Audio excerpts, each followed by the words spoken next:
1000 euros? Est-ce que c'est plutôt 2000 euros? Est-ce que c'est 10 000 euros? Est-ce que c'est 100 000 euros? C'est plutôt 1 million. Il est important que tu notes cette valeur sur du papier et ensuite nous en débattrons. Pour chacun de ces éléments d'ailleurs, la sécurité financière, l'indépendance financière, la vitalité financière et la liberté financière. Notre simulation nous permet d'arriver à un montant de 1650. 1650 en France, c'est le montant mensuel de dépenses de base des personnes à haut revenu. C'est exactement 1647 euros. 1647 euros. Et la moyenne, lorsqu'on agrège les catégories, c'est autour de 1059 euros en moyenne, en tous les cas en 2021. Les personnes ayant un budget faible, les personnes entre griffes pauvres, dépensent en moyenne l'équivalent de 700 euros. 700 euros en dépenses de base.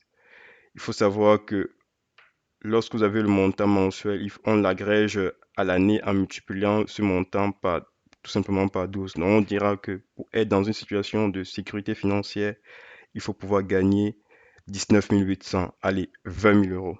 Il faut pouvoir que tu gagnes 20 000 euros sans travailler pour être dans une situation de sécurité financière à l'année.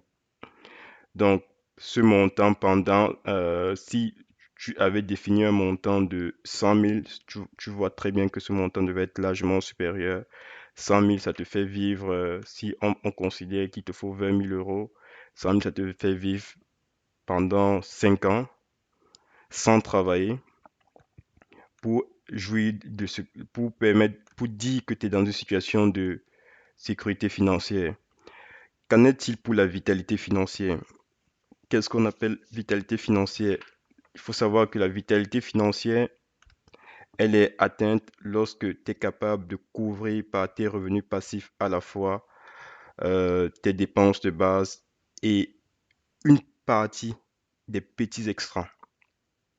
Une partie des petits extras. Quand je parle des petits extras ici, je fais allusion dans mon esprit aux dépenses liées,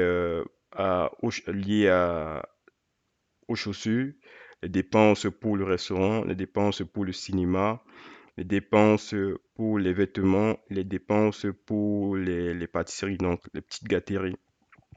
Mais quel est le montant qui te permet, d'après toi, d'être dans une situation de vitalité financière? Quel est ce montant? Écris-le sur le papier et on fera notre estimation. Alors, dans ces dépenses, quand je disais une partie des dépenses, il faudrait bien avoir à l'esprit que ça peut être un demi, ça peut être deux tiers, ça peut être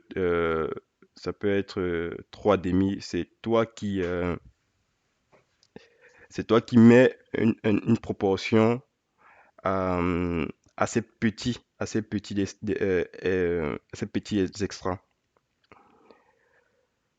Dans tous les cas, nous avions présenté dans ce cas, nous avons retenu la moitié. La moitié la moitié, donc une partie de tes petits extras. On a repris les dépenses de base réalisées dans une situation de sécurité financière. On a ajouté d'autres éléments. Vous verrez ici que pour les dépenses de vêtements, on a pris une moitié. On a estimé à 150 euros. Les dépenses pour les pubs, pour aller dans les pubs, les snacks et tout, nous avions pris une moitié, dont la valeur de 50 euros. Quand on agrège ce montant au niveau mensuel, on se trouve à 2000 euros. 2000 euros au niveau mensuel correspond à 24 000 à l'année. Donc, si tu as 24 000 à l'année, tu diras que tu es sans travailler et que tu arrives parfaitement à couvrir tes dépenses là, tu es dans une situation de vitalité financière. Passons à l'indépendance financière. Même chose, écris un montant. Je ne sais pas si le montant est resté inchangé pour toi pendant ces quatre présentations. Pour ces quatre présentations, si pour toi dans ton esprit ces notions étaient différentes et que tu avais mis un montant pour chacun de ces notions. Qu'en est-il de l'indépendance financière? L'indépendance financière, elle est atteinte En réalité, lorsque le rendement de tes investissements te permet de garder ton niveau de vie actuel sans que tu ne travailles. Il faut bien que tu aies à l'esprit ici que l'argent est maintenant ton esclave et pas l'inverse. C'est simplement magique. C'est waouh. Là, tu as la possibilité de choisir d'aller au boulot ou pas, de dire ou pas au revoir à ce patron que tu aimes bien ou que tu détestes, s'il ne te déteste pas.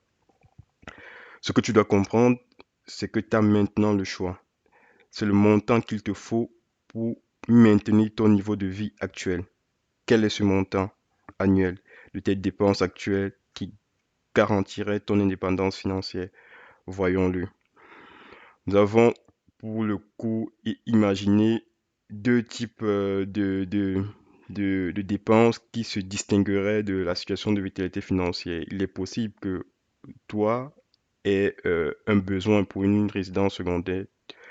Il est possible que ta femme ou que ton mari ait ce besoin pour cette résidence secondaire qui se trouve dans la Côte d'Azur, à la plage des Anglais. Ça peut être une résidence qui se trouve en Nouvelle-Calédonie ou, je sais pas, à l'île de la Réunion. Nous avons estimé que le montant mensuel de l'achat d'une telle maison pourrait être à 630,33, 633,33, et que vous avez également quelques penchants pour des objets de décoration. Donc, lorsque on ajoute ces dépenses, on se retrouve avec un montant mensuel de 2833,33, ce qui approche les 2900 euros. 2900 euros par mois, c'est le revenu mensuel d'un habitant d'Orsay. Les Orséens sont